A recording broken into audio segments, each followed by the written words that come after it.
Shalom,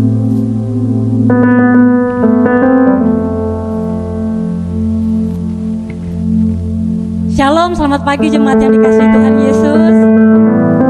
Shalom. Jangan tegang-tegang dong. Jauh semuanya, kita semua bantu berdiri bersama-sama.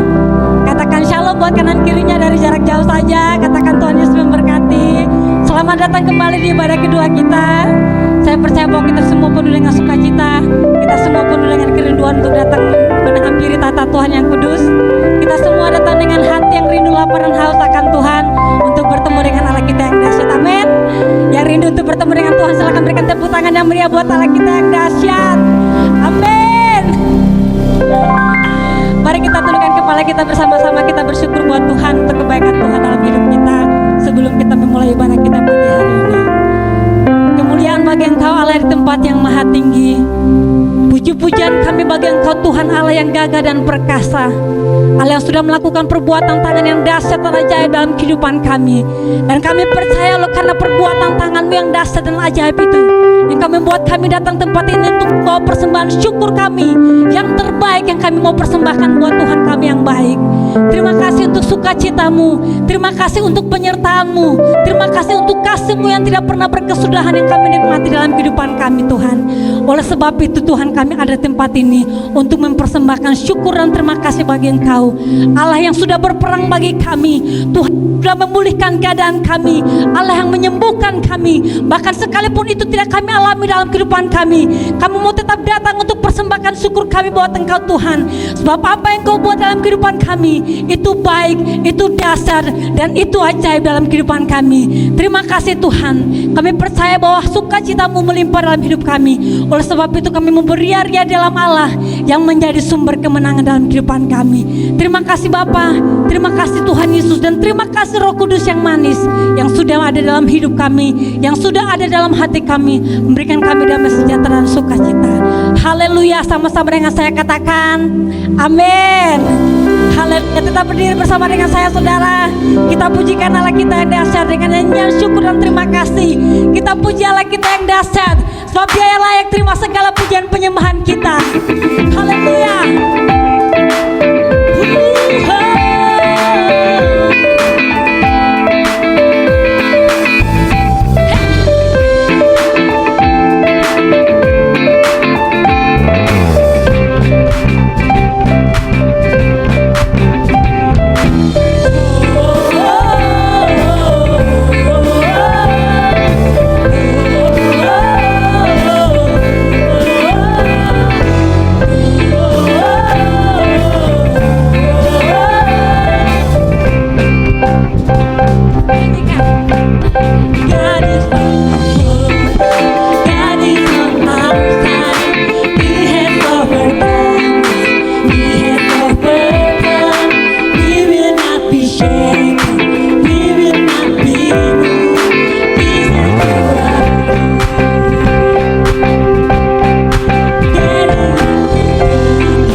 kekasih-kekasih Tuhan yang dahsyat. Haleluya. Silakan duduk kembali kekasih-kekasih Tuhan. Tetap nikmati kebaikan Tuhan dan kemurahan Tuhan dalam kehidupan kita. Sebab apa yang dikerjakan Bapa adalah semua pekerjaan yang sempurna. Karya penyelamatannya yang dahsyat dan ajaib dalam kehidupan kita, membuat hidup kita berharga di hadapan Tuhan. Terima kasih Tuhan. Sebab Engkau layak untuk menerima segala pujian dan penyembahan kami Tuhan. Tuhan, biar Engkau disenangkan lewat pujian penyembahan kami pagi hari ini. Umat yang sudah Engkau tebus dengan karya-Mu yang dahsyat dan ajaib, kami bawa persembahan syukur kami di hadapan-Mu Tuhan.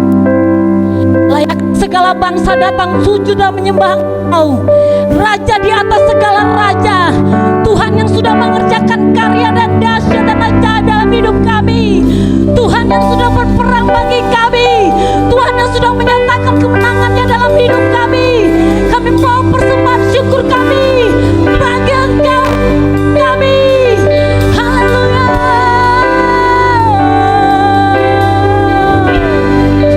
Haleluya. Kau betapa Tuhan.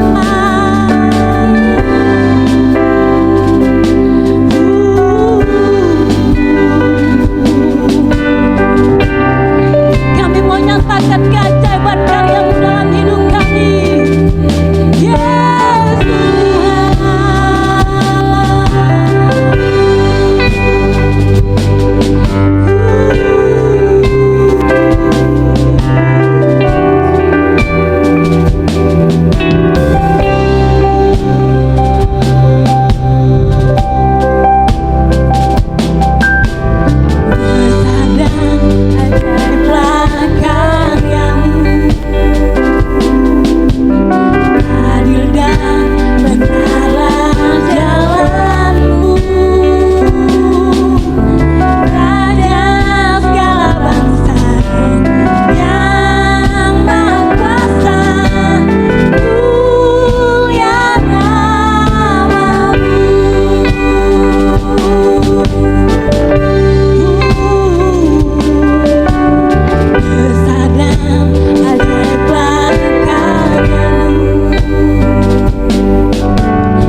sebab itu kami bersama-sama datang ke rumah Tuhan untuk membawa pujian dan syukur kami. Lewat pujian dan penyembahan kami pagi hari ini Tuhan.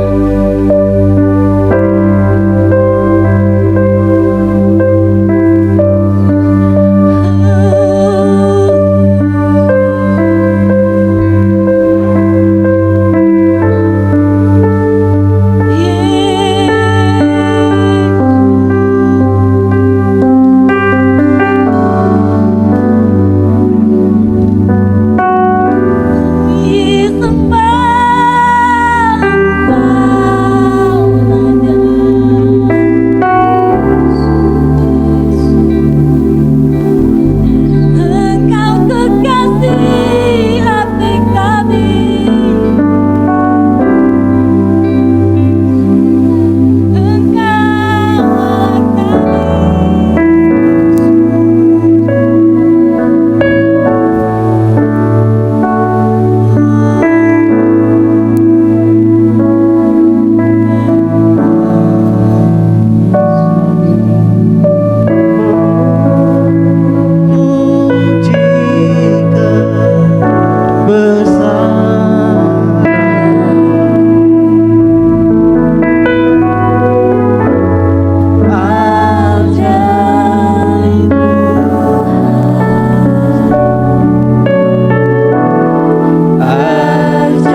menyatakan Yesus yang terbesar, Yesus yang termulia, dan hanya Yesus, tidak ada yang lain selain Yesus.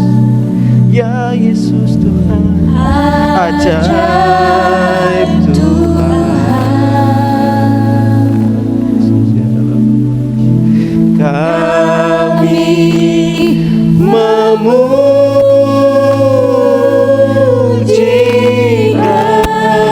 kebesaran-Mu, Yesus, Yesus.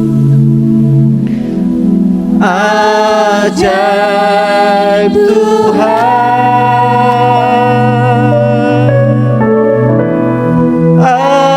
ajaib Tuhan, ajaib Tuhan, ajaib Tuhan, ajaib Tuhan,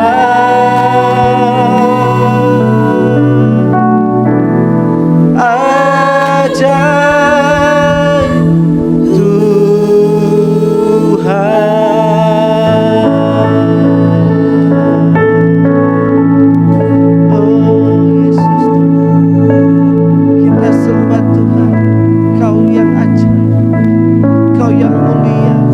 Yesus Tuhan,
doa masing-masing.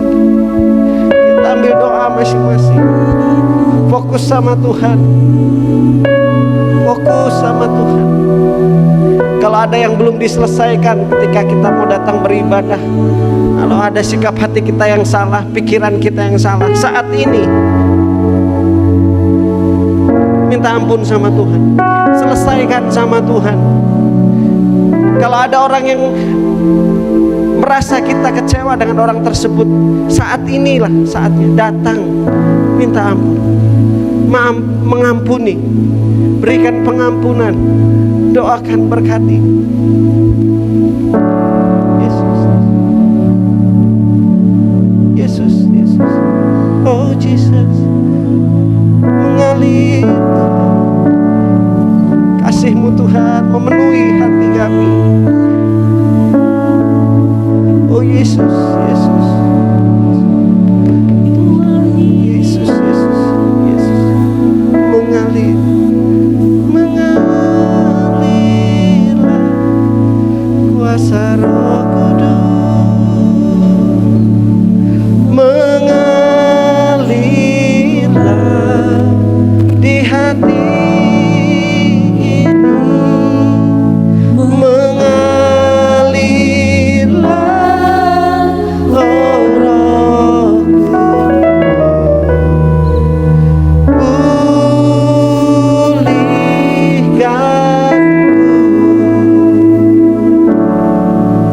mengalirlah Kuasa Roh yes Lord, mengalirlah di tempat ini, mengalirlah oh Roh Kudus, pulihkanku,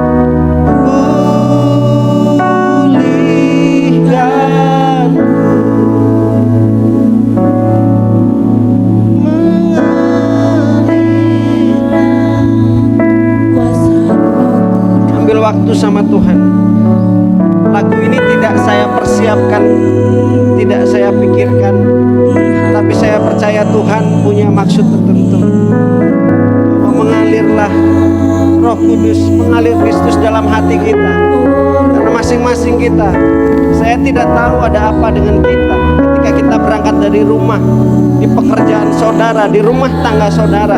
Tetapi yang jelas pagi ini Tuhan minta untuk kita membereskan semuanya.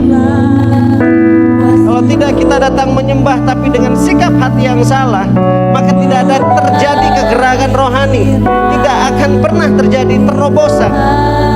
Butuh menyelesaikan segala ganjalan di dalam hati, dalam pikiran. Oh, Roh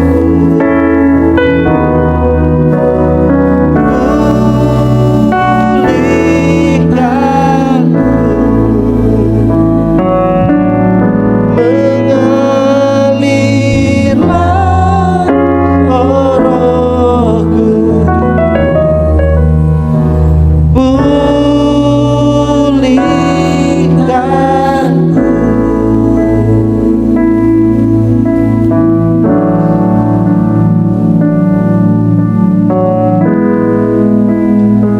benar Tuhan, mengalirlah dalam kami ya Tuhan, mengalirlah ya Roh Kudus, biarlah kasih-Mu itu yang memenuhi kami. Ketika ada kasih dalam kami, maka outputnya yang keluar dari hidup kami adalah kasih. Yang keluar dari kami adalah perkataan berkat, perkataan yang membangun, perkataan iman, perkataan yang positif. Tapi ketika di dalam hati kami tidak ada kasih di dalamnya, tidak ada Kristus di dalamnya, tidak ada Roh Kudus di dalamnya, yang keluar pasti segala sesuatu yang pahit, yang tidak membangun, tetapi yang meruntuhkan, tetapi perkataan yang menjadi batu sandungan. Tuhan hadir dalam kami, berkuasalah dalam hati, pikiran, tubuh, jiwa, roh kami, berotoritas sepenuhnya, karena kami sudah ditebus dengan darah yang mahal, Gak main-main, gak murahan ya Tuhan. Sehingga hidup kami tidak bisa lagi hidup semau-maunya sendiri. Enggak Tuhan, tetapi kami hidup menurut cara Kristus hidup, seperti yang firman Tuhan katakan ya Tuhan. Kami tidak akan menyimpan kepahitan, kami tidak akan menyimpan amarah, tetapi yang kami simpan adalah firman Tuhan yang kekal. Kristus Yesus itu yang ada di dalam kami. Kebenaran firman Tuhan itu yang kami simpan di dalam hati kami.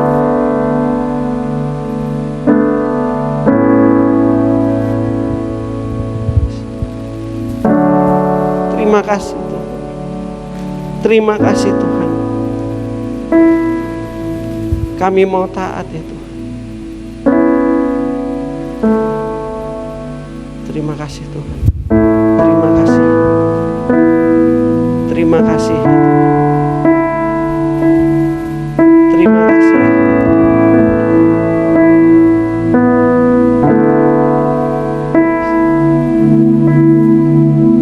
Yesus. Ya dalam Yesus. Ambil waktu sama Tuhan. Fokus sama diri kita masing-masing, gak usah ngelihat kanan kiri kita. Sekalipun suami istri kita ada di sebelah kita, fokus sama Tuhan. Gak usah fokus sama yang lain, fokus sama Tuhan.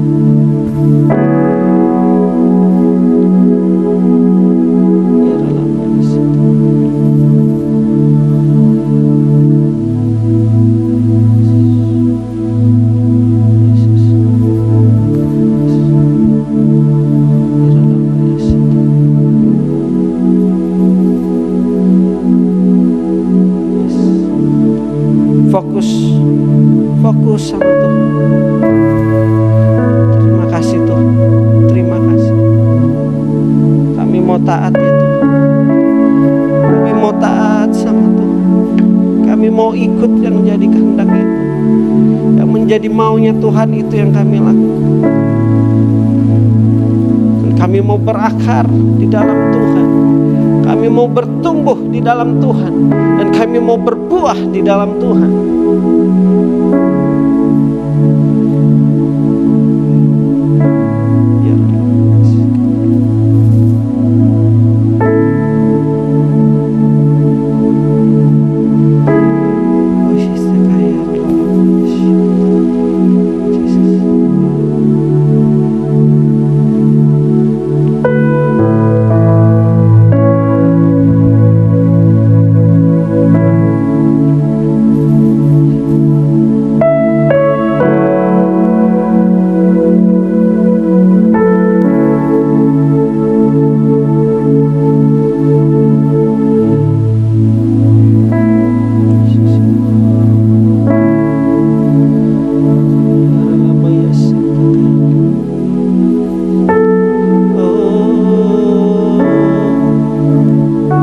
Terima kasih Tuhan.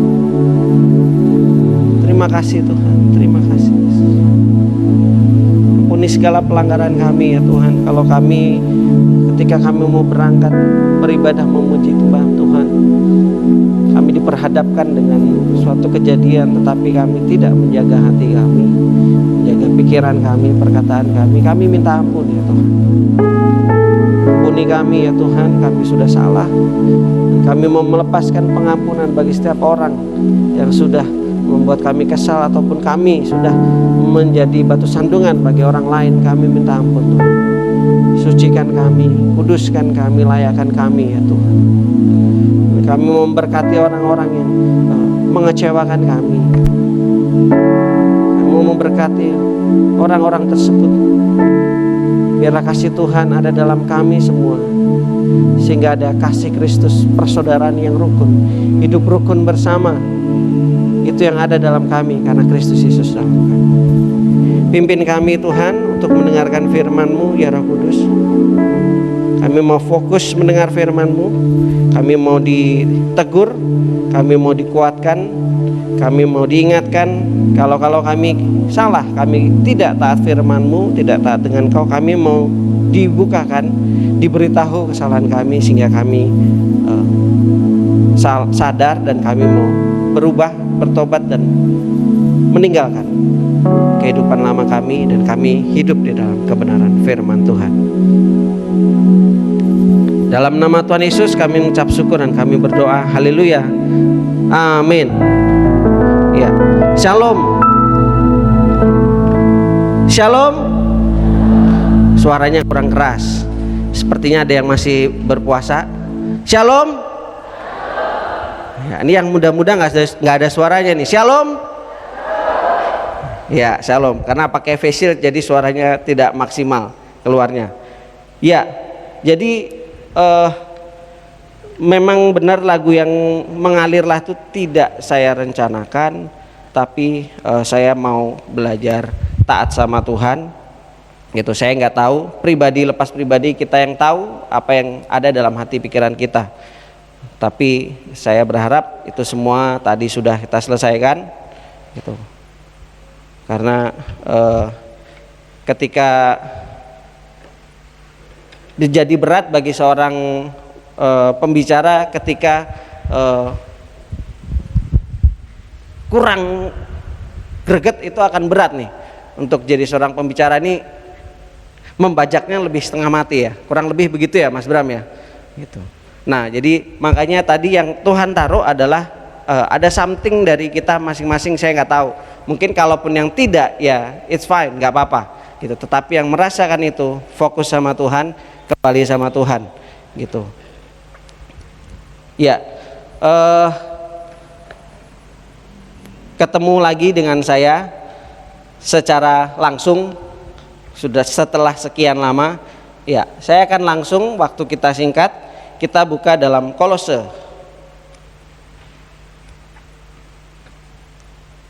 Kolose pasal yang kedua.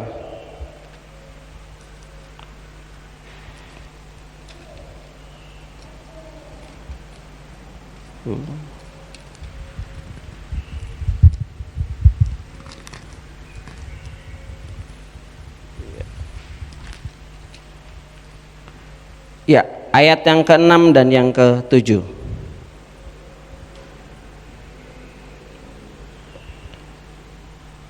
Ya, saya akan bacakan. Oh, screen masih belum. Tolong. Ayat yang ke-6 dan ke-7 dikatakan begini: kamu telah menerima Kristus Yesus Tuhan kita. Karena itu hendaklah hidupmu tetap di dalam Dia. Hendaklah kamu berakar di dalam Dia, dibangun di atas Dia. Hendaklah kamu bertambah teguh dalam iman yang telah diajarkan kepadamu, dan hendaklah hatimu melimpah dengan syukur. Ya. Jadi begini, Tuhan itu ngingetin kita, kan tema kita dalam beberapa bulan ini adalah because he live I can face tomorrow. Sebab dia hidup, kita bisa melihat hari depan, kita lihat masa depan kita karena Kristus Yesus hidup, gitu. Tetapi pertanyaan bagi kita, gitu, kita kan tahu nih, ya saya tahu bahwa Yesus itu mati, bangkit dan hidup, gitu, supaya saya tidak binasa, supaya saya dipersatukan kembali dengan Tuhan, supaya saya dikembalikan posisi saya semula serupa dan segambar dengan Kristus, supaya saya hidup dalam kehidupan yang baru. Kita tahu, gitu, ya. Tetapi apakah contohnya begini, misalnya Yuli, gitu, saya tahu Yuli WL di GKN Naga Pengunut, gitu, saya tahu, ya udah sekedar tahu, gitu. Tetapi pertanyaan berikutnya, kamu kenal nggak, gitu, sama dengan Yuli ini, gitu. Atau ketika kita tahu bahwa ketika Yuli memimpin puji-pujian di atas ada hadirat Tuhan, Tuhan menyampaikan pernyataan, kita tahu, oh iya kemarin si Yuli atau Kak Yuli menyampaikan pernyataan Tuhan gitu. Tetapi pertanyaannya, apakah kita melakukannya atau tidak pernyataan Tuhan gitu. Nah, Yesus itu hidup, ya saya tahu Yesus hidup, tetapi yang penting apakah dengan Yesus hidup tuh kita hidup di dalam kehidupan Kristus. Nah, ini yang mesti kita tahu gitu. Saya tahu Yesus hidup gitu, tetapi kita hidup nggak di dalam kebangkitan Kristus itu? Kita menghidupi nggak makna kebangkitan Kristus itu? Kita menghidupi di dalamnya atau tidak gitu? Atau kita hanya sekedar pengetahuan aja gitu? Karena ini menjadi penting. Kalau hanya sekedar pengetahuan, kita ya mohon maaf, penyembahan kita nggak ada artinya buat Tuhan gitu. Tetapi ketika kita menghidupi makna kematian Tuhan Yesus itu, kita hidup di dalamnya gitu. Nah, itu baru berarti buat Tuhan. Penyembahan kita ini menjadi dupa yang harum buat Tuhan. Ya. Yesus mati, bangkit, hidup, saya tahu gitu. Tapi kita menghidupinya enggak gitu loh. Pertanyaannya itu. Kalau cuman sekedar tahu, iblis pun juga tahu. Yesus itu mati, bangkit dan hidup gitu. Dia punya kuasa, saya tahu gitu. Tetapi iblis tidak mau hidup di dalam jalannya Kristus, dia hidup dalam jalannya sendiri gitu. Nah, pertanyaannya buat kita sekarang ini itu, apakah kita hidup di dalam jalan Kristus atau kita hidup di luar jalannya Kristus? Makanya yang saya dapat adalah kita ini harus sungguh-sungguh berakar di dalam Kristus. Jadi ketika kita menerima Yesus sebagai Tuhan dan Juru Selamat hidup kita, gitu, Dia sudah menebus kita, sudah menyelamatkan kita, gitu. Kita nggak cuma sampai di situ, kita harus berakar di dalam Kristus. Kita harus hidup di dalam Kristus, artinya kita hidup di dalam kehidupan Kristus itu. Tidak lagi kita hidup dengan cara hidup kita yang lama, tidak bisa. Gitu. Nah, yuk kita masuk ke ayat yang ke-6. Di sini dikatakan kita telah menerima Kristus Yesus Tuhan kita. Ya. Jadi kita di sini ini Rasul Paulus menyampaikan kepada jemaat di Kolose, di mana mereka pada waktu itu ada pengajaran-pengajaran palsu, pengajaran-pengajaran yang menyesatkan. Gitu. Ya. Jadi saya ambil contoh seperti ini, gitu. Misalnya saya dengan Elia, gitu, ngobrol. Ada orang yang berbicara demikian. Lalu Elia menyampaikan ke saya, Mas, ada orang ngomongnya gini tentang Mas David, gitu. Saya cuma ngomong sama Elia, gitu. Lu kan tahu gua, gitu. Kamu kan sudah kenal aku, kamu tahu siapa aku. Nah, sama, kurang lebih kayak begitu tuh simpelnya. Rasul Paulus ngingetin di jemaat Kolose, kamu kan sudah menerima Tuhan Yesus, Kristus Yesus, Tuhan kita. Mesti jelas kalau Kristus Yesus, dia sebagai penebus kita, dia sebagai amanat agung. Tetapi ada Tuhan kita, dia Tuhan yang menebus kita, dia Tuhan yang harus kita turuti, dia Tuhan yang harus kita ikuti, menjadi panutan hidup kita. Apa yang dia perkatakan itu yang kita ikuti. Nah, jadi di sini jelas Rasul Paulus mengingatkan, loh, kalian kan sudah kenal Kristus Yesus, itu sudah kenal, dia Tuhannya kita. Nah, ini diingatkan bagi kita, gitu. Nah, kalau dalam kondisi sekarang ini, gitu, banyak orang ragu, gitu, dengan mujizat Tuhan. Kondisinya seperti ini, makin susah, makin ini, gimana gitu. Mana katanya Pak Yopi, Tuhan pasti tolong. Mana sampai sekarang kok saya nggak tolong, gitu. Tuhan nggak tolong saya masih tetap susah. Gitu. Nah, Nah, Rasul Paulus ngingetin gitu. Kan kamu tahu, kamu telah menerima Kristus Yesus Tuhan kita. Ya. Lalu dikatakan karena itu, ya, karena kita sudah menerima Kristus Yesus Tuhan kita sebagai Tuhan dan Juru Selamat kehidupan kita, menjadi role model kita, panutannya kita, menjadi pemimpin dalam hidup kita yang berotoritas atas hidup kita. Karena ketika kita ditebus, hidup kita bukan milik kita lagi, gitu loh. Nah, selanjutnya dikatakan karena itu hendaklah hidupmu tetap di dalam Dia. Tetap di dalam Dia. Ketika kita sudah ditebus, kita menjadi milik Kristus. Kita sudah tinggal di dalam Yesus. Nah, Rasul Paulus ngingetin, kita tetaplah di dalam Yesus. Kita udah ditebus nih, jadi jangan keluar daripada Kristus. Tetap di dalam Kristus. Nah, tetap ini kalau dalam bahasa aslinya tuh lebih kepada terjemahannya begini, berjalan. Lalu artinya kita berjalan di dalam Tuhan, di dalam jalannya Tuhan, di dalam kebenaran firman Tuhan. Jadi kita menjalani hidup ini bukan semau-maunya kita, bukan apa yang menjadi kata dunia gitu. Kalau kata dunia tuh kalau berbisnis harus seperti ini gitu. Kalau kata orang itu hidup tuh harus seperti ini gitu. Tidak seperti itu, tetapi kita berjalan dalam jalannya Tuhan. Apa yang menjadi ketetapan firman Tuhan itu yang kita jalani. Lalu dikatakan pergi mondar-mandir. Arti yang berikutnya. Gitu. Kalau saya bilang pergi mondar-mandir berarti kan muter aja di situ aja kan, nggak kemana-mana kan. Pergi sana mondar-mandir. Ya udah, terus aja di dalam hadirat Tuhan, terus aja di dalamnya Tuhan. Jangan keluar dari itu. Udah terus aja dalam Tuhan. Jangan keluar daripada ketetapan firman Tuhan. Dikatakan hidup, lalu hidup dalam Kristus.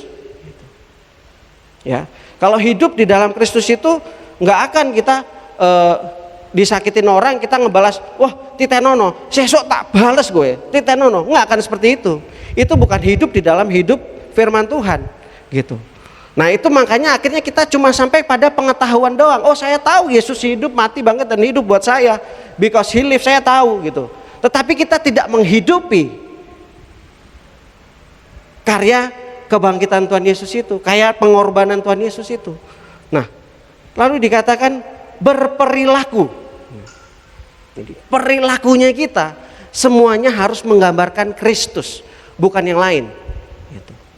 Bukan saya lagi gitu.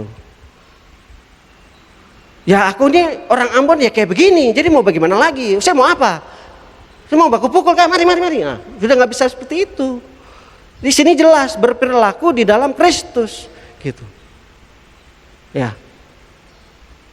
Kalau orang bukan orang Ambon ntar ngomongnya, ya kalau orang Jawa, ya aku memang koyok ngene iki, dadi ya wis ngene iki ae lah nrimo ae. Gak bisa.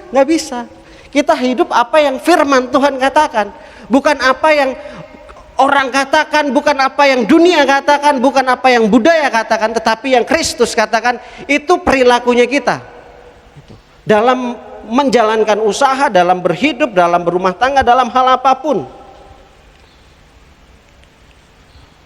Karena di firman Tuhan gak dicatat khusus untuk orang-orang ini aja boleh begini, boleh begitu. Tidak ada. Dan dikatakan kita harus tetap hidup di dalam Kristus. Ya. Coba kita lihat di dalam 1 Petrus 1. 1 Petrus 1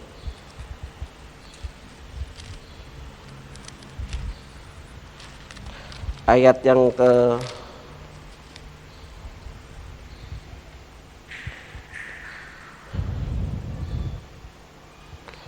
ya, saya lompat ke 18. Sebab kamu tahu bahwa kamu telah ditebus dari cara hidupmu yang sia-sia yang kamu warisi dari nenek moyangmu. Itu bukan dengan barang yang fana, bukan pula dengan perak atau emas, melainkan dengan darah yang mahal, yaitu darah Kristus yang sama seperti darah anak domba yang tak bernoda dan tak bercacat. Ya, saya akan teruskan. Ia telah dipilih sebelum dunia dijadikan, tetapi karena kamu, karena saya dan saudara, ia baru menyatakan dirinya pada zaman akhir. Oleh dialah kamu percaya kepada Allah yang telah membangkitkan dia dari antara orang mati dan yang telah memuliakannya, sehingga imanmu dan pengharapanmu tertuju kepada Allah. Karena kamu telah menyucikan dirimu oleh ketaatan kepada kebenaran. Tuh, kita telah menyucikan diri kita dengan cara apa? Taat kepada kebenaran, sehingga kamu dapat mengamalkan kasih persaudaraan yang tulus ikhlas. Ya, gitu. Ini saya nggak berencana, yang tadi di awal itu saya bilang ketika kita harus bereskan hati kita nih masing-masing. Saya nggak tahu di rumah mana. Ini nih, gitu. Jadi persaudaraan yang tulus ikhlas. Jadi nggak ada persaudaraan yang dengan kepura-puraan, dengan munafik, gitu. Misalnya saya dekat dengan Mas Agung atau Mas Bram, ya karena Mas Agung ada bisnis sapi, supaya siapa tahu saya bisa dapat sapi, begitu. Itu nggak tulus, gitu. Saya mau bergaul dengan Pak Ahmad misalnya, supaya kalau saya mau beli usahanya Pak Ahmad itu bisa dapat potongan, gitu. Jangan, nggak boleh. Itu tidak tulus ikhlas, ya. Persaudaraan yang tulus ikhlas, hendaklah kamu bersungguh-sungguh saling mengasihi dengan segenap hatimu. Apalagi kita yang pelayanan di mimbar sini, lebih-lebih lagi nih. Baik itu saya, WL singer ataupun musician nih, gitu. Yang pelayanan nih khususnya, gitu. Lebih-lebih lagi, dituntutnya akan lebih banyak sama Tuhan, gitu. Karena kamu telah dilahirkan kembali bukan dari benih yang fana, tetapi dari benih yang tidak fana oleh firman Allah yang hidup dan yang kekal. Nah, itu loh. Jadi kita hidup ini gak bisa semau-maunya kita lagi, gitu. Harus hidup di dalam Dia, gitu. Makanya dikatakan hendaklah kita hidup tetap di dalam Dia, berjalan di dalam kebenaran firman Tuhan. Terus dalam hadirat Tuhan aja, hidup kita hidupnya Kristus, berperilaku seperti yang Kristus mau, bukan yang kita mau, gitu. Ya. Nah, jadi kenapa sih kita harus tetap dalam Kristus? Gitu. Karena kalau kita di luar Kristus, kita nggak bisa buat apa-apa, gitu. Kita nggak bisa ngapa-ngapain. Gitu. Maksudnya gimana? Gitu. Kalau kita di dalam Kristus, kita sudah ditebus, kita hidup dalam kebenaran firman Tuhan, mengerjakan keselamatan kita masuk surga. Tetapi ketika kita di luar Kristus, kita mau melakukan kebaikan mau 1 juta kali, 1 triliun kali, tidak akan bisa masuk surga. Mau kita melayani 100 tahun, tidak ada urusannya dengan itu Tuhan. Harus di dalam Kristus. Yohanes 15 ayat 4 dan 5. Tolong dibukakan. Yohanes 15 ayat 4 dan 5. Ya, tinggallah di dalam aku dan aku di dalam kamu. Sama seperti ranting tidak dapat berbuah dari dirinya sendiri kalau ia tidak tinggal pada pokok anggur. Demikian juga kamu tidak berbuah jikalau kamu tidak tinggal di dalam aku. Lanjut. Akulah pokok anggur dan kamulah ranting-rantingnya. Barang siapa tinggal di dalam aku dan aku di dalam dia, ia berbuah banyak. Sebab di luar aku kamu tidak dapat berbuat apa-apa. Itulah kenapa kita harus tetap tinggal dalam Kristus, tetap tinggal dalam Yesus. Ya, karena ranting ini kalau kita patahkan gitu, kita taruh begini, lama-lama dia akan mati. Karena dia tidak mendapatkan sumber kehidupan. Gitu. Tetapi ketika ranting itu kita kalau kita cangkokkan saja, kita cangkokkan ke batang pohon, dia akan hidup. Nah, makanya kita ini digambarkan sama seperti ranting. Kalau kita nggak nempel, nggak tertanam, nggak tertancap, tidak berakar di dalam Kristus, kita tidak berbuah. Sementara esensi dalam kehidupan Kristus ini kita harus berbuah. Kalau cuma ngikut Kristus dari lahir sampai nanti meninggal tapi tidak menghasilkan buah, ya percuma gitu. Nggak ada gunanya kita mau menyembah, mau koprol depan, koprol belakang, kayak mau bahasa roh, bahasa, tapi tidak berbuah, tidak bisa. Harus berbuah. Nah, untuk berbuah harus tinggal tetap dalam Kristus. Apalagi di kondisi seperti sekarang ini, yang semuanya makin susah, makin sulit. Nah, kemarin sudah 2 minggu ini murid saya les lagi sama saya. Saya ngobrol sama orang tuanya, dia pengusaha. Saya tanya,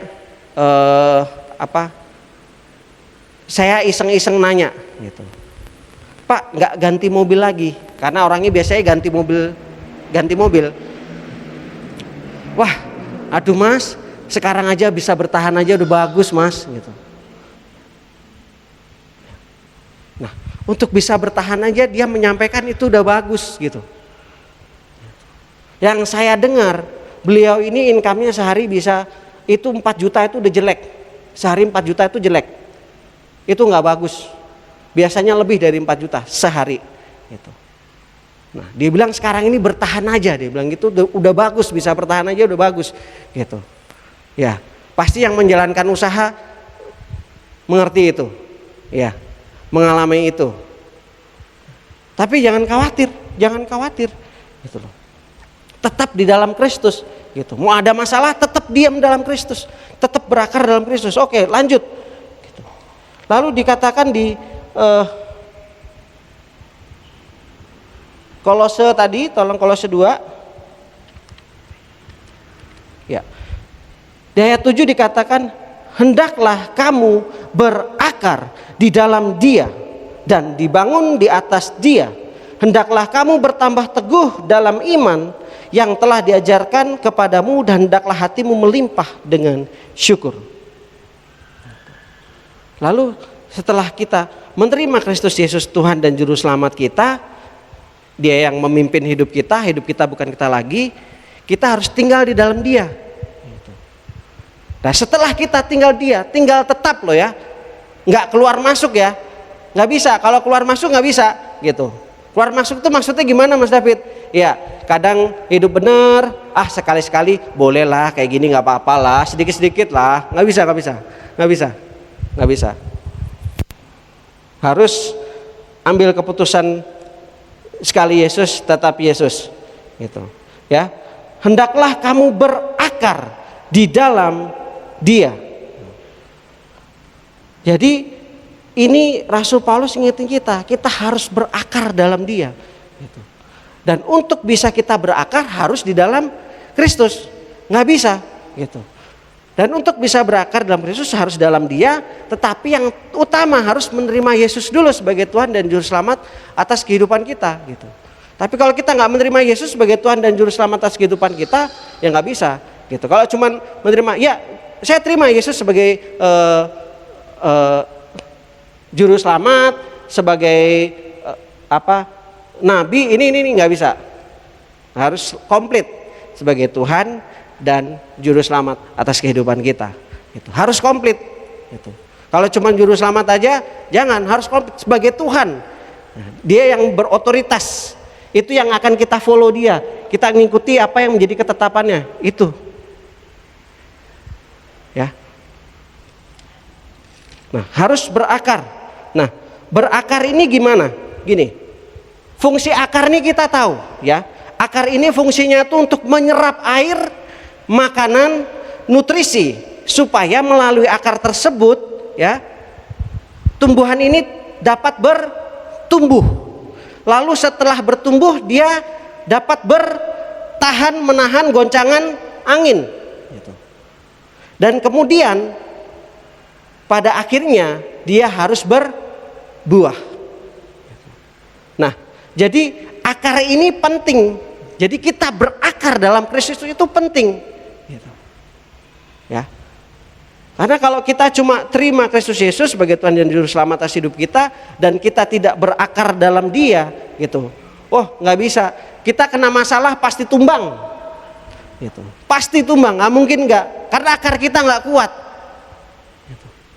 Pasti tumbang, pasti kecewa sama Tuhan Yesus, pasti gampang kecewa sama orang lain, pasti gampang menyalahkan keadaan karena akarnya nggak kuat dalam Kristus gitu. Kan di sini dikatakan karena kalau akarnya kuat kita itu bertumbuh gitu. Bertumbuh, bertahan, menahan goncangan angin, lalu berbuah gitu. Ya. Jadi di ayat ke-7 ini bahwa berakar itu adalah suatu keharusan. Jadi kita ini harus berakar dalam Kristus gitu. Nggak bisa cuman ya udah saya orang Kristen tetapi hidup saya tidak melakukan firman Tuhan, tidak berakar dalam Tuhan gitu. Nggak bisa. Harus sungguh-sungguh berakar dalam Kristus gitu. Harus terus cari, belajar gitu. Kebenaran firman Tuhan. Bangun hubungan intim sama Tuhan gitu. Nggak bisa, kalau nggak kita nggak akan kuat menghadapi badai hidup ini gitu. Nah, setelah kita berakar, kita tahu kebenaran firman Tuhan, kenapa sih kita harus berakar gitu? Ketika kita berakar dalam Tuhan, kita kuat dalam Tuhan. Nah, belajar apa sih gitu? Kita belajar begini, kita bisa memilah-milahkan apa yang utama jadi utama, ya. Yang utama jadi utama. Sampai di sini nangkep nggak? Yang utama jadi utama. Nah, saya jelaskan singkat. Karena kadang ada hal yang utama kita jadikan tidak yang utama. Hal yang penting kita ya udahlah itu nanti dululah. Padahal ini yang paling penting, lebih penting daripada ini. Contoh simpel. Beli beras, lebih penting beras atau lebih penting pakaian? Lebih penting mana? Beras atau pakaian? Beras kan? Baju cuma sementara sebulan ini belum belanja nggak masalah lah gitu. Baju agak udah nggak bagus dikit nggak masalah lah. Tetapi beras jangan sampai nggak ada, itu masalah. Nah, kadang ada orang yang terbalik. Yang penting gaya dulu Jo. Yang penting gaya toh, gaya nomor 1, sepatu oke, mohon maaf, gaya oke, mantap toh, biar di dapur rumah semua ambruk so biasa. Nah, itu masalah itu. Nah, ini yang saya bilang, apa yang utama harus jadi yang utama, jangan dibalik gitu. Yang tidak utama tidak usah diutamakan. Yang tidak harus tidak usah diutamakan. Nah, ini loh, ketika kita berakar dalam Kristus, kita akan belajar itu gitu. Kita akan ngerti bahwa yang utama itu harus diutamakan gitu. Ya. Hubungan intim harus diutamakan. Baca firman Tuhan diutamakan gitu. Jangan nanti. Oh, udahlah, pelayanan, ayo pelayanan, kasih hidup buat melayani Tuhan. Nantilah aku pelayanan, aku masih sibuk masih ini. Jangan. Ya. Gitu. Jadi ketika kita datang sama Tuhan, datang ke gereja, datang nyembah Tuhan itu, kita datang itu bukan untuk sembuh. Cuma datang sekedar sakit sembuh. Enggak. Gitu. Kalau saya pinjem kalimatnya ada pendeta di Jakarta, dia bilang sakit itu nggak harus sembuh. Ikut Tuhan itu sakit nggak harus sembuh. Ikut Tuhan itu nggak harus kaya, sekalipun tidak boleh meminta-minta. Ya. Lalu ikut Tuhan tuh nggak harus jadi terkenal. Gitu. Karena orang kadang datang ke Tuhan tujuannya saya supaya disembuhkan, saya supaya diberkati, supaya saya jadi terkenal, jadi WL, jadi musician, jadi terkenal, jadi tidak, jadi hamba Tuhan supaya jadi terkenal gitu. Karena khotbahnya bagus ini dan sebagainya, urapannya begini, begitu dan sebagainya supaya jadi terkenal. Enggak. Itu bukan keharusan. Yang harus adalah berakar. Nah, ini loh yang dimaksudkan harus yang diutamakan. Berakar ini yang lebih penting daripada sekedar sakit sembuh gitu. Kalau kita sudah berakar ya, bertumbuh, tertancap dalam Kristus, nggak usah minta sembuh, Tuhan kasih sembuh. Nggak usah minta kaya, Tuhan udah tahu, Tuhan pasti memberkati kita. Nggak usah minta terkenal, promosi datangnya dari Tuhan. Itu sudah pasti. Makanya yang harus adalah berakar dalam Tuhan. Jadi nggak bisa kita datang cuma karena katanya si A, katanya si B, karena si ini, si itu, nggak ada urusannya itu. Kita harus berakar. Kita datang karena kita I need Tuhan. Saya butuh Tuhan. Karena tanpa Tuhan aku nggak bisa apa-apa. Aku butuh Tuhan. Aku mau ketemu Tuhan. Ya.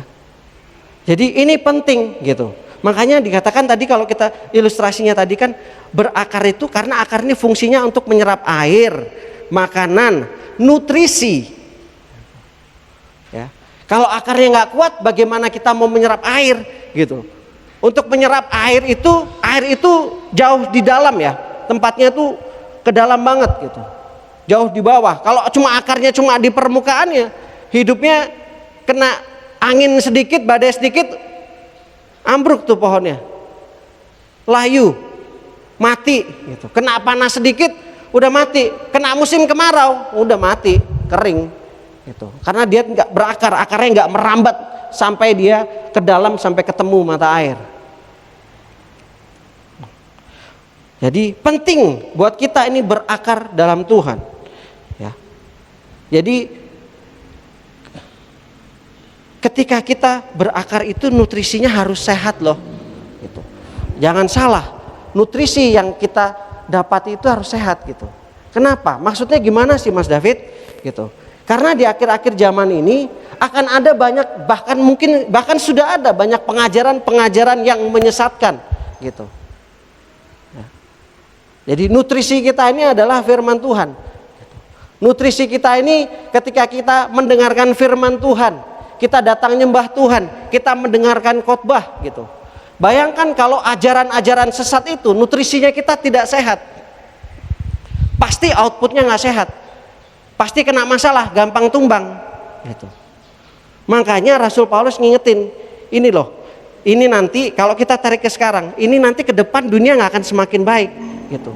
Makanya kita harus berakar. Jadi ketika nanti banyak ajaran masuk yang sesat, kita tetap kuat, akar kita sudah kuat. Ada ajaran yang gini, enggak gitu. Aku kenal siapa Yesusku, aku tahu siapa Yesusku. Tuhan pasti nolong saya.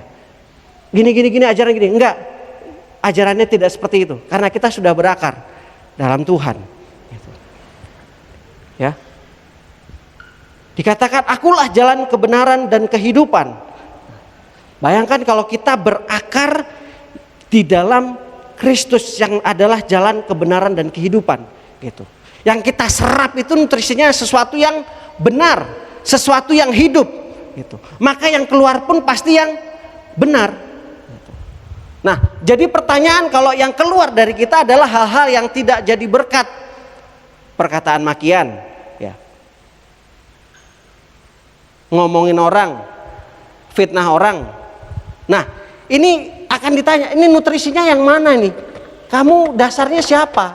Gitu. Nutrisinya firman Tuhan, kebenaran, kehidupannya Kristus atau bukan? Gitu. Makanya penting buat kita gitu. Bahaya kalau nutrisinya nggak sehat, ini bahaya.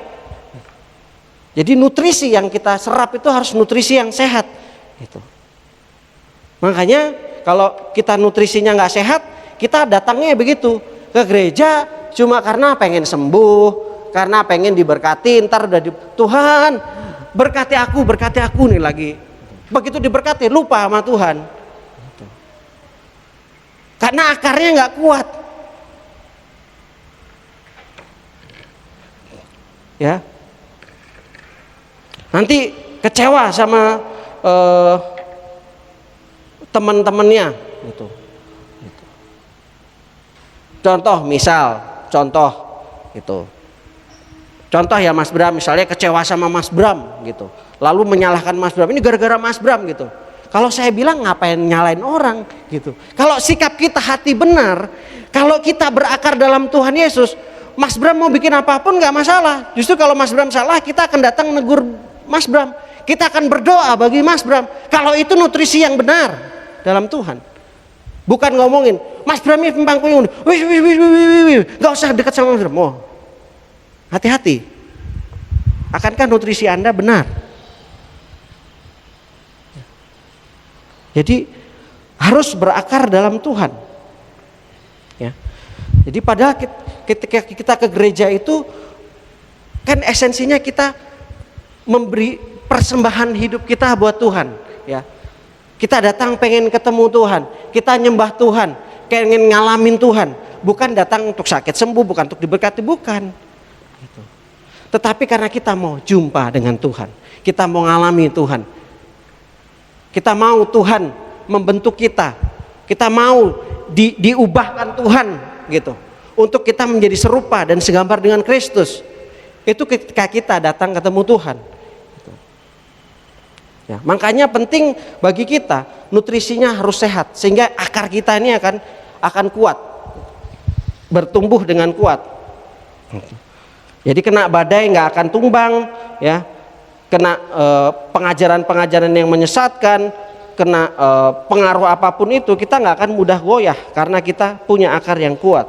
Gitu. Kita intim sama Tuhan. Gitu. Ya. Nah, masalah berakar ini tidak ada urusannya dengan misalnya contohnya saya, mau saya pandai berkata-kata dalam berfirman Tuhan, pandai dalam menyampaikan firman Tuhan, gitu. Mau saya kuliahnya teologinya tinggi dan sebagainya, tetapi saya tidak berakar sama Tuhan, tidak berguna. Tidak berguna. Kena badai pasti tumbang, kena masalah pasti tumbang. Itu sudah pasti. Makanya harus berakar sama Tuhan. Gitu. Akarnya harus kuat, harus hidup dalam Tuhan. Ya. Jadi lalu dikatakan di situ dibangun di atas Dia. Gitu. Nah, fondasi rumah gitu. Kita tahu gereja ini setinggi ini, sebesar ini, sekian tahun tidak rubuh karena fondasinya kuat. Fondasinya dalam. Ya, betul ya Pak Gembala ya. Fondasinya dalam. Lalu besi yang digunakannya bukan besi yang kecil segini, bukan. Gitu. Besi harus yang segede-gede, sebesar-besar jempol ini nih. Satu besinya gitu. Lebih gede lagi, lebih kokoh lagi gitu. Lebih dalam lagi itu fondasi ditanam, lebih kuat bangunan yang ada di atasnya. Gitu. Mau kena gempa nggak akan goyah gitu. Ini di sini kalau gempa itu suaranya kayak gemuruh di gereja ini karena banyak kacanya. Jadi kalau gempanya kencang tuh yang bunyi kacanya, nah, gitu. Ya. Tapi tidak akan merubah apa-apapun di sini. Gitu. Ini jarang sekali nih saya lihat ini bangunannya yang retak itu jarang. Kalau kita maku, Pak Supri pasti tahu nih. Kalau kita mau maku di sini ini keras banget ya Pak Supri ya. Ini dibangunnya ini pemborongnya dulu tuh dengan bagus sekali, campuran pasir dan semennya itu bagus sekali sehingga kita mau maku aja susah. Mau ngebor aja itu bornya bisa patah. Gitu. Saking bagusnya. Gitu. Saking pondasinya kuat, di atasnya dibangun dengan bagus sehingga ada goncangan jarang sekali kita lihat retak-retak. Sama halnya ketika kita pondasinya kita, dasarnya kita adalah Kristus. Wah, itu keren banget gitu. Kita mau ada badai apapun, mau hujan deres kayak apapun, badai yang begitu kencang, mau angin puting beliung gitu. Nggak akan rubuh.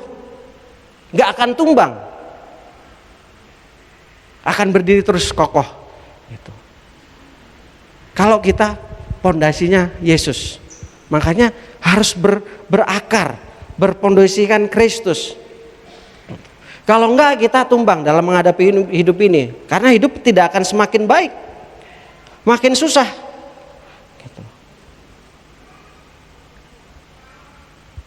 Ya, makanya penting bagi kita untuk terus intim sama Tuhan, dekat sama Tuhan, terus belajar, cari, haus, lapar akan kebenaran firman Tuhan. Gitu. Nggak usah ngelihat orang lain. Karena si A, karena si A, karena si B saya jadi nggak ke gereja nih. Karena jangan, nggak ada urusannya. Gitu. Hubungan sama Tuhan itu pribadi lepas pribadi, dan keselamatan itu pribadi. Nggak ada numpang. Suami istri diselamatkan karena suami, nggak ada urusannya. Gitu. Kalau istri melakukan kebenaran firman Tuhan, taat setia sampai akhir, masuk surga. Suami tidak taat setia masuk neraka, nggak ada. Tuhan Yesus nggak gini, karena istrimu setia, karena ini mesti kamu boleh masuk surga. Nggak ada hubungannya, nggak ada. Karena di surga tidak ada hubungannya dengan kawin mengawinkan, tidak ada. Keselamatan masing-masing. Jadi kita yang harus lapar sama Tuhan. Ya, hendaklah bertambah teguh dalam iman yang telah diajarkan kepada kamu. Kita sudah beroleh pengajaran kan, dari berakar kita sudah menyerap kebenaran firman Tuhan itu, kita sudah bertumbuh. Ya, kita harus bertambah teguh iman kita. Nah, ini kita bertumbuh nih. Tambah teguh kita dalam iman yang telah diajarkan kepada kita. Dan hendaklah hati kita melimpah dengan syukur. Jadi sekali lagi kita diingatkan Tuhan, ayo kita berakar dalam Tuhan. Membangun rumah tangga kita, dasarnya adalah Kristus Yesus. Membangun segala sesuatu, dasarnya selalu Kristus. Kalau dasarnya Kristus, pasti berdiri teguh. Ada badai, orang pasti ada yang namanya gagal. Tidak mungkin orang sempurna. Tetapi orang yang percaya sama Tuhan, yang dekat sama Tuhan, jatuh tidak akan sampai tergeletak. Itu udah pasti, sebab Tuhan pasti menopang, Tuhan pasti nolong, gitu loh. Tetapi kalau kita nggak kenal sama Tuhan Yesus, gimana Tuhan Yesus mau nolong?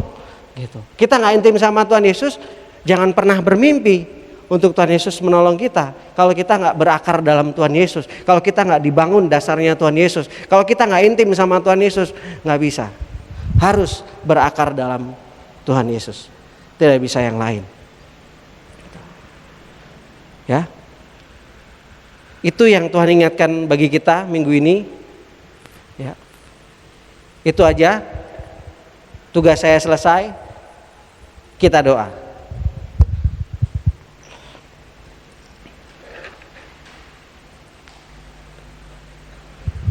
Terima kasih ya Bapa, ya Tuhan Yesus, ya Roh Kudus. Kami mulai sekarang mau menerima nutrisi yang sehat ya Tuhan Yesus. Ketika kami mendengarkan firman Tuhan, kami gak mau mendengar firman Tuhan yang hanya untuk menyenangkan hati kami saja, menyenangkan telinga kami saja, tidak Tuhan. Tetapi firman yang menegur kami, bahkan firman yang menelanjangi kami, yang menyatakan kesalahan kami, sehingga kami tersadar, sehingga kami mau berubah. Firman yang membawa kami kepada kehidupan yang benar dalam Kristus Yesus. Kami mau diubahkan ya Tuhan Yesus. Kami mau berakar di dalam Kristus Yesus. Kami mau berbuah, buah yang lebat, buahnya sedap dipandang dan manis rasanya ya Tuhan Yesus. Terima kasih Tuhan. Kalau Tuhan Yesus, ketika orang Israel menanam pohon kurma, ketika mereka menanamkan bijinya, ketika ditanam, di atasnya diletakkan batu. Kenapa? Supaya dia tidak tumbuh ke atas, supaya akar-akarnya terus masuk ke dalam, dan batunya itu relatif besar. ketika akarnya masuk ke dalam, dia kuat, dia punya nutrisi yang baik, dia akan bertumbuh ke atas. Dia akan bertumbuh ke atas dan menggulingkan batu itu. Sehingga akarnya sangat kuat. Di tengah badai, di gurun pun dia dapat berbuah. Kena badai pun dia tetap berdiri teguh, tidak goyah. Dan kami pun mau ya Tuhan Yesus, ditanam di dalam Kristus, berakar di dalam Kristus, berbuah-buah dalam Kristus. Terima kasih Tuhan. Terus pimpin kami ya Roh Kudus, untuk kami semakin hari haus, lapar akan kebenaran firman-Mu, haus, lapar untuk selalu dekat sama Tuhan, intim sama Tuhan, fokus sama Tuhan. Ketika kami fokus dengan Tuhan, Tuhan ada di dalam kami dan kami ada di dalam Tuhan, maka sesuatu yang tidak mungkin menjadi mungkin. Kami gak perlu meminta-minta kesembuhan, Tuhan pasti kasih kesembuhan. Kami tidak perlu meminta-minta menjadi kaya, Tuhan Yesus pasti memberkati kami. Sejauh kami hidup dalam kebenaran firman. Terima kasih Tuhan. Terima kasih ya Bapa ya Roh Kudus. Terima kasih Tuhan. Firman-Mu sudah disampaikan, biarlah itu menguatkan, meneguhkan kami, bahkan menegur kami ya Tuhan. Terima kasih ya Bapa. Terima kasih Tuhan. Terima kasih Tuhan untuk hadirat-Mu Tuhan dalam ibadah kami, dari awal, pertengahan hingga akhirnya, untuk lawatan-Mu, untuk firman yang Kau sampaikan, untuk hadirat-Mu, jamahan-Mu bagi setiap kami, teguran Kamu Tuhan bagi kami. Terima kasih ya Tuhan Yesus. Kami bersyukur ya Tuhan Yesus. Terima kasih ya Tuhan untuk keluarga kami, untuk orang tua kami, saudara kami. Terima kasih untuk kepercayaan Tuhan berikan bagi kami boleh melayani Tuhan, dan sampai hari ini kami boleh berkumpul bersama memuji menyembah Tuhan. Terima kasih ya Tuhan Yesus. Terima kasih untuk berkat-berkat-Mu jasmani, rohani, materi, bahkan hikmat, marifat, sukacita, damai sejahtera yang berlimpah, penyertaan Tuhan yang sempurna sampai hari ini. Terima kasih ya Tuhan Yesus. Terima kasih Tuhan Yesus. Tuhan Yesus pimpin kami ya Tuhan Yesus di hidup kami saat ini, dan sampai kami berjumpa dengan Engkau, biarlah kami menjadi pribadi yang taat dan setia melakukan firman-Mu. Kami disiplin melakukan firman Tuhan. Kami haus laparkan kebenaran firman Tuhan, sampai pada akhirnya Kau mendapati kami sebagai hamba yang taat dan setia. Terima kasih Tuhan Yesus. Terima kasih ya Bapak. Tuhan Yesus memberkati ya Tuhan Yesus, gereja-Mu Tuhan Yesus, GKI Agape Ngunut di tempat ini ya Tuhan Yesus. Kau menempatkan gereja ini, itu ada dalam rancangan-Mu, ada dalam rencana-Mu ya Tuhan Yesus. Ya Tuhan Yesus, Kau memberkati gereja-Mu ini ya Tuhan Yesus. Memberkati Bapak Gembala beserta keluarga, para pelayan hamba-hamba Tuhan, semua diberkati. Jemaat Tuhan diberkati ya Tuhan Yesus. Berkati kami semua Tuhan Yesus. Kesehatan kami, rumah tangga kami, masa depan kami, studi kami, usaha kami, bisnis kami, sawah ladang kami, adonan kami, buah kandungan kami ya Tuhan Yesus, diberkati ya Tuhan Yesus. Berkati bangsa dan negara Indonesia ya Tuhan Yesus. Terus memberkati Bapak Presiden Jokowi beserta wakilnya Pak Ma'ruf Amin, beserta seluruh jajarannya sampai yang terendah, dan seluruh aparatur negara. Tuhan Yesus memberkati ya Tuhan Yesus. Berkati ya Tuhan Yayasan Kasih Agape, Panti Asuhan Kasih Allah, PPA ya Tuhan Yesus memberkati juga. Compassion ya Tuhan Yesus memberkati, yang di Bandung dan yang di Colorado. Tuhan Yesus memberkati ya Tuhan Yesus. Memberkati Tuhan setiap jemaat Tuhan yang hari ini tidak bisa hadir. Tuhan Yesus memberkati. Walaupun mereka sakit, Tuhan sembuhkan. Mereka berhalangan, ada kendala-kendala yang harus mereka selesaikan. Tuhan Yesus hadir di dalam hidup mereka, memberikan hikmat, marifat, sukacita, damai sejahtera bagi mereka, sehingga mereka dapat menyelesaikan, menghadapi setiap kendala itu dalam tuntunannya Tuhan Yesus. Tuhan Yesus memberkati ya Tuhan Yesus. Sinode GKIN Agape, GKIN ya Tuhan Yesus di Malang, dan seluruh gereja-Mu GKIN di seluruh Indonesia. Tuhan Yesus memberkati ya Tuhan Yesus. Tuhan Yesus memberkati ya Tuhan Yesus. Tiap-tiap orang yang Tuhan pakai untuk menjadi pendoa bagi setiap kami yang menjadi saluran berkat bagi kami, bagi gerejamu, bagi kami pribadi, bagi yayasan panti, bagi PPA. Berkati mereka berlipat kali ganda ya Tuhan Yesus. Terima kasih ya Tuhan Yesus. Tuhan Yesus, berkati ya Tuhan Yesus setiap persembahan yang akan kami berikan ketika kami pulang nanti ya Tuhan Yesus. Biarlah persembahan ini kami berikan dengan hati yang sungguh-sungguh mengasihi Tuhan Yesus. Karena sesungguhnya semuanya miliknya Tuhan. Kami hidup pun karena Tuhan Yesus. Artinya apapun yang kami miliki, kami hidup semuanya sebenarnya miliknya Tuhan. Dan kami mau memberikan persembahan ini yang terbaik ya Tuhan Yesus. Bagimu Tuhan, untuk menopang pekerjaan Allah di gerejamu GKI Naga Menggunut ini ya Tuhan Yesus. Untuk memelihara perawatan gedung dan sebagainya ya Tuhan Yesus. Semuanya untuk kemuliaan nama Tuhan Yesus. Terima kasih ya Tuhan Yesus. Berkati setiap tangan-tangan yang sudah memberikan firman-Mu, memberi persembahan, berkati mereka Tuhan Yesus. Terima kasih ya Tuhan Yesus. Terima kasih. Bentar lagi kami akan pulang. Mari kita bangkit berdiri. Kita angkat tangan kita tinggi di atas kepala.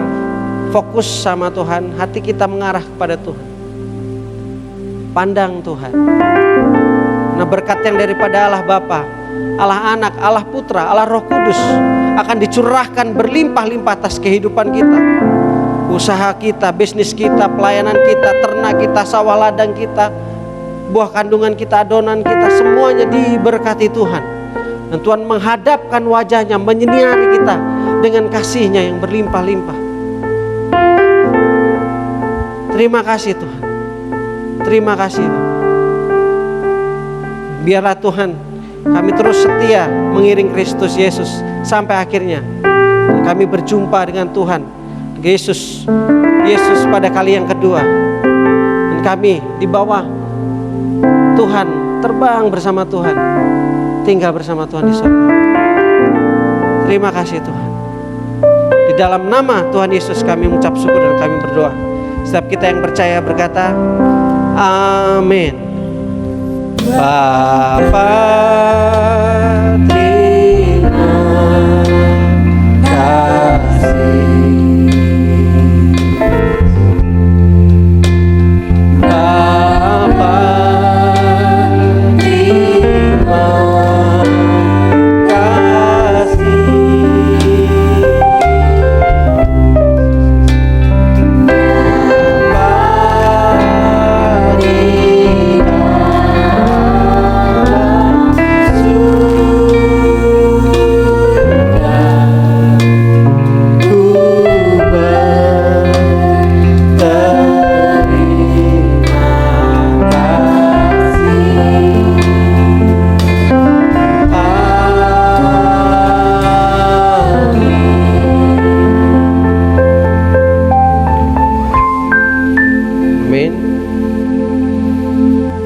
Silakan duduk.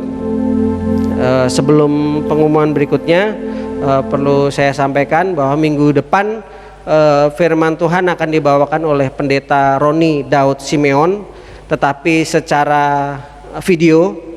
Jadi kita tetap beribadah seperti ini, tetapi tampilannya tetap video, dalam bentuk video Pendeta Roni Daud Simeon gitu. Tetapi nanti dalam waktunya Tuhan beliau akan datang ke sini. Itu beliau rindu untuk datang ke sini gitu. Tapi masih belum waktunya Tuhan, pasti nanti akan datang kemari.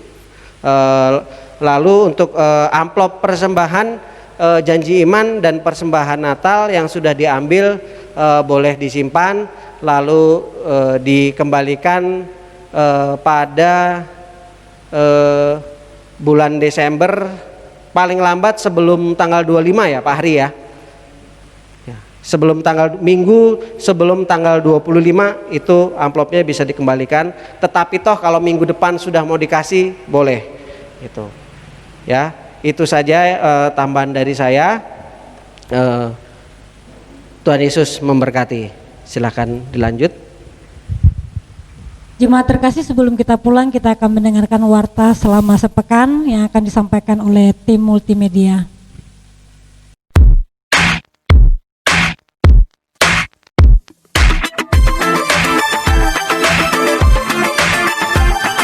Shalom AKP People, puji Tuhan, hari ini adalah ibadah new normal GKIan AKP Ngunut minggu kedua. AKP People, ibadah sekolah minggu tetap berjalan seperti biasa setiap hari minggu pukul 7 pagi. Bagi jemaat yang membawa anak kecil usia 0 sampai 3 tahun, ibadah raya kami menyiapkan tempat bagi ibu dan anak saja di lantai 2. Kami mengingatkan setiap pelayan Tuhan wajib menghadiri ibadah praise and worship setiap hari Rabu pukul setengah 7 malam. Untuk setiap minggu pertama, persembahan syukur tetap bisa berjalan dengan mengisi amplop yang sudah dibagikan. Demikian warta Jumat minggu ini.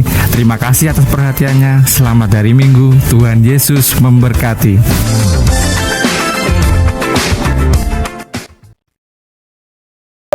Harap bersabar sebentar karena ada pengumuman tambahan dari Kak David.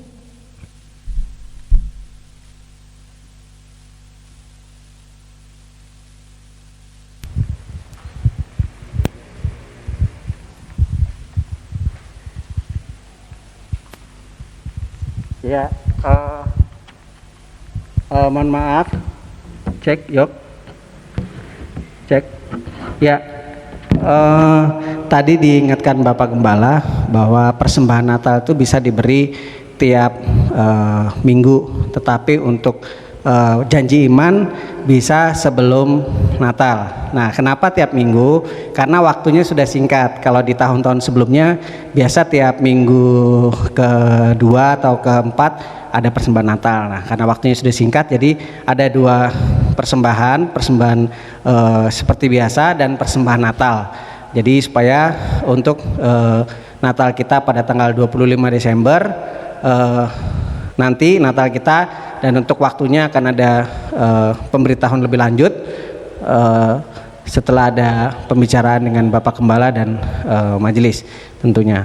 Ya, itu saja yang saya sampaikan. Terima kasih, Tuhan Yesus memberkati. Amin.